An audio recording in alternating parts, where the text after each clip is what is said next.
Hello friends, तो आज हम बात करने वाले हैं एलिस इन बॉर्डरलैंड सीजन 2 के एपिसोड 1 और 2 के बारे में। तो सीजन 1 में हमने देखा था कि आरिसू और अदर मेंबर्स सारे नंबर वाले कार्ड गेम को जीत लेते हैं और जीतने के बाद आरिसू, उसागी, चिर्सिया और कुइना मास्टरमाइंड को खोजने निकलते हैं। वो टनल में पहुंचते हैं और वहां मीरा को देखते हैं एज अ मास्टरमाइंड, जो कि उन्हें फेस कार्ड वाले गेम के बारे में बताती है।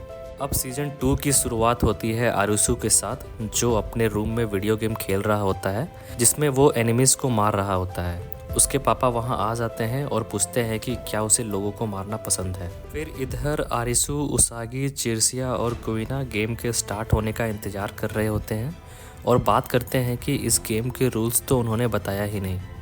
तभी उसागी को कुछ आवाज़ सुनाई देती है। फिर वहाँ बीच पे रहने वाले लोग आ जाते हैं, वो सब भी वहाँ गेम खेलने आते हैं। तब अचानक से कोई उन्हें शूट करना स्टार्ट कर देता है और फिर ठीक वीडियो गेम के जैसा ही इधर गेम में भी कुछ वैसा ही होता है। एक गनमैन अंधाधुंध सारे लोगों पर फायरिंग कर रहा होता है।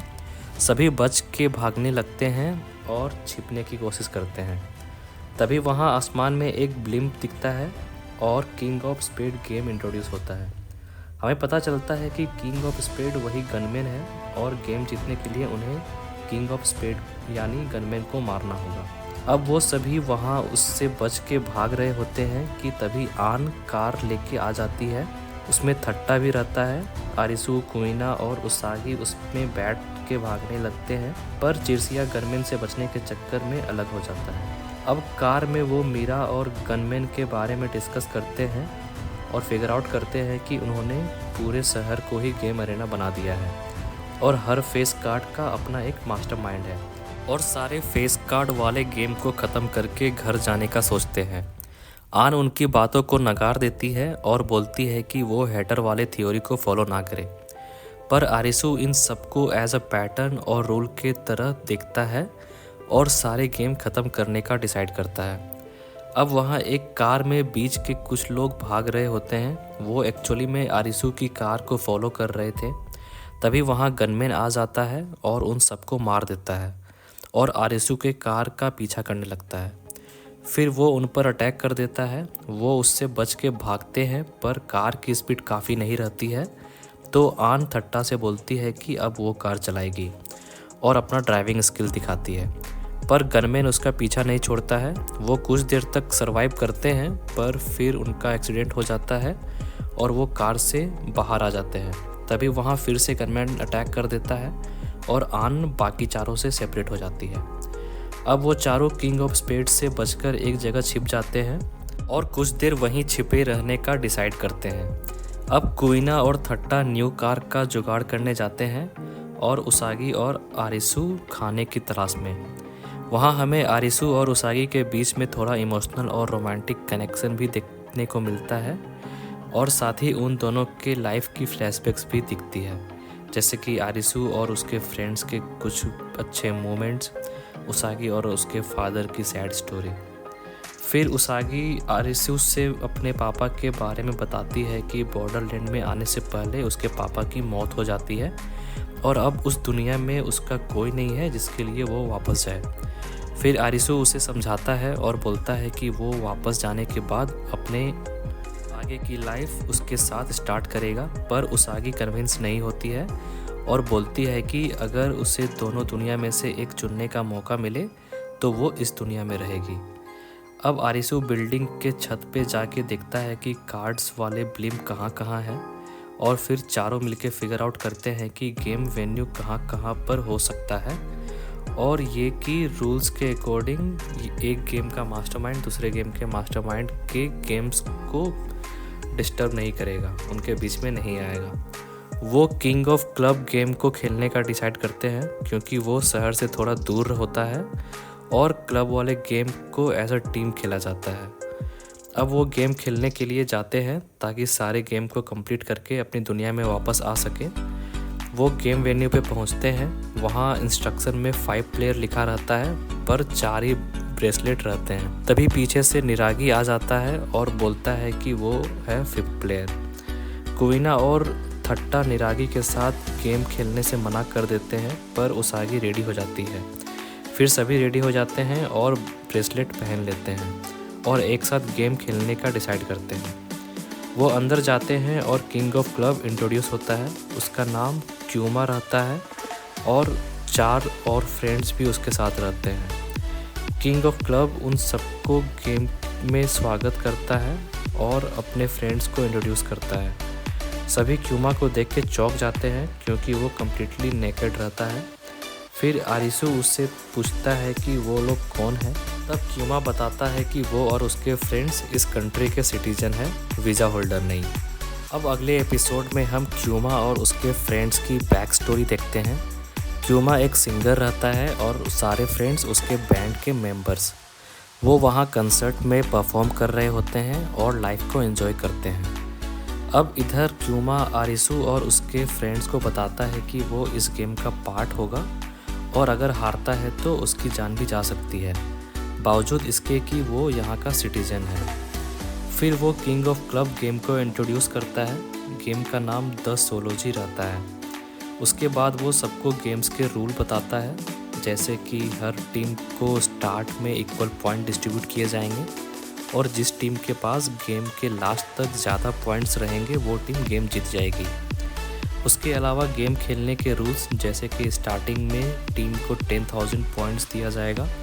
टीम के पॉइंट्स को टीम मेंबर्स में बांटना है अपने स्ट्रेटेजी के अकॉर्डिंग, पर हर एक के पास एटलीस्ट 100 पॉइंट्स होने चाहिए।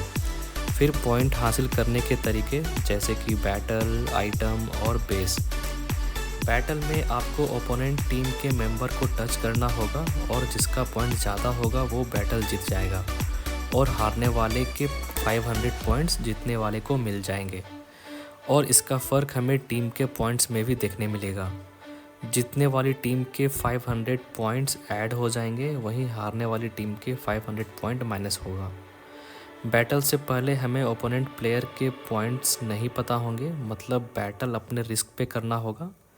बैटल एक मेंबर या मल्टीपल मेंबर्स एक साथ कर सकते हैं। साथ में बैटल करने पर दोनों प्लेयर के पॉइंट्स ऐड हो जाएंगे। दूसरा, आप पॉइंट्स वेन्यू में रखे हिडन आइटम को ढूंढ के भी हासिल कर सकते हैं। और अंत में बेस का रोल। इसमें दोनों टीम का अपना बेस रहता है। अपने बेस को टच करके रखने पर उनके पॉइंट्स इन्फिनाइट हो जाएंगे और वैसे में अगर आप ओपोनेंट टीम के किसी मेंबर के साथ बैटल करते हैं तो उस मेंबर के 10,000 पॉइंट्स माइनस हो जाएंगे और जीतने वाले प्लेयर को 10,000 पॉइंट्स मिल जाएगा। और अगर आपके पॉइंट्स नेगेटिव हो जाते हैं तो आप मारे जाओगे। उसके साथ ओपोनेंट टीम के 10,000 पॉइंट्स भी माइनस हो जाएंगे। वहीं डिफेंडर टीम में 10,000 पॉइंट्स ऐड हो जाएंगे। पर अगर ओपोनेंट टीम का मेंबर बेस को टच कर लेता है तो 10,000 पॉइंट्स उसे और उसकी टीम को मिल जाएंगे। लास्ट रूल ये कि पॉइंट्स बैटल या बेस पर ट्रांसफ़र होने के बाद वो और पॉइंट को ट्रांसफ़र करने के लिए एक्टिव नहीं रहेंगे और अगर कोई प्लेयर इनएक्टिव रहने पर किसी के साथ बैटल करता है तो वैसे में दोनों प्लेयर को इलेक्ट्रिक शॉक लगेगा और दोबारा एक्टिव होने के लिए अपने बेस को टच करना होगा। अब गेम स्टार्ट होती है। आरिसू अपने स्ट्रेटेजी के हिसाब से पॉइंट्स डिस्ट्रीब्यूट कर देता है। फिर एक प्लेयर बेस की रखवाली करता है और बाकी लोग दो दो की टीम में डिवाइड होकर आइटम्स और बैटल के लिए जाते हैं। कुवीना और आरिसू को एक आइटम मिल जाता है। फिर कुवीना उस आइटम को कलेक्ट कर लेती है क्योंकि उसे कम पॉइंट्स डिस्ट्रीब्यूट किए गए थे। तभी वहाँ क्यूमा आ जाता है और आरिसू से बैटल करने के लिए पूछता है। फिर आरिसू और क्यूमा में बैटल होता है और आरिसू वो बैटल जीत जाता है। इधर उसागी और निरागी भी बैटल जीत जाते हैं। अब आरिसू की टीम किंग की टीम से 5,000 पॉइंट्स आगे रहते हैं। अब क्यूमा और उसके टीम मेंबर्स अपने गेम में खुद को ही हारता हुआ देखते हैं। फिर गेम जीतने के लिए वो अपनी स्ट्रेटेजी बनाते हैं। अब वो एक साथ आरिसू के टीम के बेस पे अटैक करते हैं। थट्टा उन सबको एक साथ देखकर डर जाता है और कंफ्यूज हो जाता है कि किसके साथ बैटल करे। 4 में से 3 मेंबर्स बेस को टच कर लेते हैं पर एक मेंबर हार जाता है। थट्टा उन चारों में से चितारा के साथ बैटल करता है और नेगेटिव पॉइंट्स होने के कारण चितारा मर जाता है। फिर वो दुखी हो जाते हैं और चितारा की बॉडी लेके अपने बेस पे चले जाते हैं। अब बेस पे अटैक करने के कारण क्यूमा की टीम आरिसू की टीम से आगे निकल जाती है। अब आरिसू सबसे बात करता है कि गेम जीतने के लिए उन्हें किसी भी हद तक जाना होगा, क्योंकि क्यूमा की टीम जीतने के लिए अपने एक मेंबर को भी सेक्रीफाइस करने के लिए रेडी थे। अब आरिसू और उसकी टीम पॉइंट्स के लिए आइटम्स को ढूंढने निकलते हैं, पर क्यूमा की टीम पहले आइटम को ढूंढ लेते हैं और उन्हें बैटल में हराकर और भी आगे निकल जाते हैं।